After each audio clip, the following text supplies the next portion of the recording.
The information in this video comes from thorough research. Before you watch the video, how do you think the history and uses of sigils? Share your thoughts in the comments. The sigil, once created and forgotten, works beneath the threshold of consciousness. Austin Osman Spare. The history and uses of sigils. Origins of sigils. Sigils have a long history in magic, alchemy, and esoteric traditions. The word sigil comes from the Latin sigillum, meaning seal or mark, and has been used in various cultures as a magical symbol to attract energy, summon spirits, or provide protection against negative forces.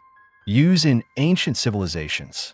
In Egypt, Mesopotamia, and ancient Greece, magical symbols were used for protection and attracting blessings. Many engraved talismans and seals found in temples and tombs are early examples of sigils. Sigils in medieval magic. During the Middle Ages, sigils were widely used in magical grimoires, such as the Key of Solomon. These symbols often contained geometric shapes, mystical letters, and the names of angels or spirits, designed to summon metaphysical beings or channel cosmic forces. Sigils in modern magic.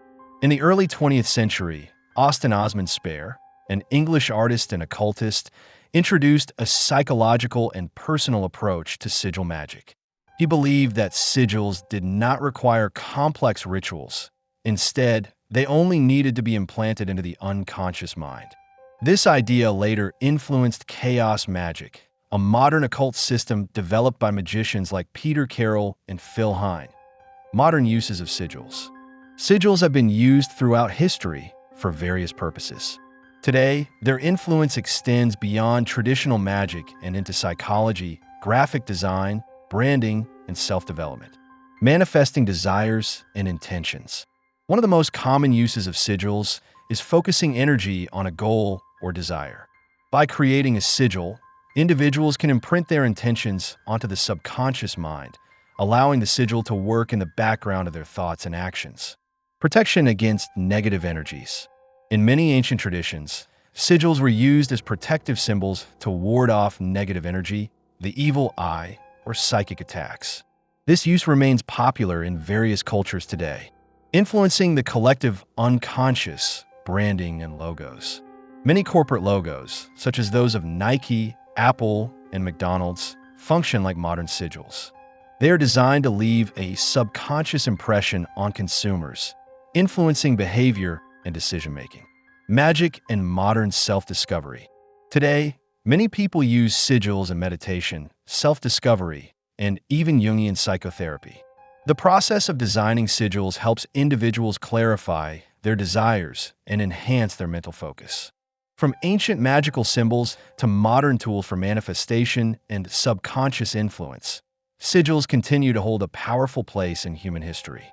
Whether in medieval grimoires or in the logos of global brands, sigils demonstrate that symbols carry a power beyond words, shaping both our minds and the world around us. Unlike other forms of magic that rely on elaborate rituals or specialized tools, sigils derive their strength from simplicity and the fusion of intention with symbolism. When you create a sigil, you are essentially designing a symbolic map that guides your energy and focus toward achieving a specific goal. This is why sigils are not only found in esoteric practices, but also in art, branding, corporate logos, and even religious symbols, because the human mind responds more powerfully to visual representations than to words alone. How do sigils work? Sigils operate on a subconscious level. Unlike words, which must first be processed through logic and reasoning, sigils work directly on the deeper layers of the psyche, bridging the gap between thought and reality.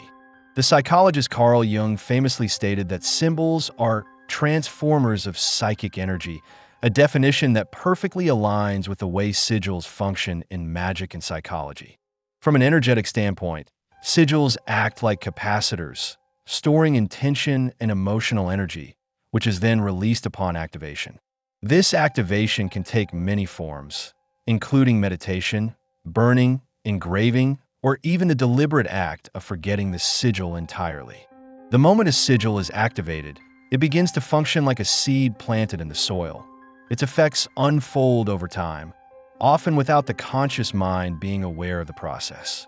The process of creating a sigil. The creation of a sigil is a blend of intuition, creativity, and structured intention. While the process can be flexible, it generally follows these key steps. Defining your intention. Begin by crafting a clear and positive statement of intent. This should be a present tense affirmation, as if your desire has already been fulfilled. Avoid vague or negative phrasing. For example, instead of saying, "I want to overcome fear," reframe it as, "I am brave and confident." This approach helps create a strong foundation for your sigil. Extracting the core letters. Once you have your intention, refine it by removing duplicate letters and vowels, leaving only the essential consonants. Using the previous example, "I am brave and confident" will be reduced to BRCV, F, and T. These remaining letters will serve as the building blocks of your sigil. Designing the symbol. This step is where creativity comes into play. Take the letters from your refined phrase and merge them into a unique, abstract symbol. There are no strict rules here. Allow your intuition to guide you. You can combine, overlap, or distort the letters until they form a design that feels right to you. The goal is not aesthetic beauty, but personal meaning. A sigil should hold significance for you alone, rather than being easily readable by others. Charging the sigil. Charging a sigil involves infusing it with your emotional and mental energy. There are many ways to do this, but all methods require focus and intensity. Some people meditate on their sigil, visualizing their intention as already realized. Others prefer to charge it through moments of heightened emotion, dancing, laughter, sexual energy, or even shouting. The key is to connect with the sigil emotionally, ensuring it is imprinted in the subconscious. Releasing and forgetting the sigil. Once charged, the sigil must be released into the universe. This can be done in various ways: burning it, burying it, letting it be carried away by the wind, or even intentionally forgetting it. Detachment is crucial at this stage. If you obsess over the outcome, you create resistance, preventing the energy from flowing naturally. Think of it like planting a seed. Once it's in the ground, you must trust the process and allow nature to take its course. Sigils in the modern world. While sigils are often associated with mysticism, their influence extends far beyond occult traditions. They are present everywhere in daily life, often unnoticed. Corporate logos, for instance, function much like modern sigils. Their carefully crafted designs encapsulate a company's intended energy and message, subtly influencing consumer behavior at a subconscious level. Consider the Nike swoosh, a simple yet powerful symbol that conveys movement, speed, and victory. The Apple logo, a partially bitten apple, subtly evokes the idea of forbidden knowledge and innovation.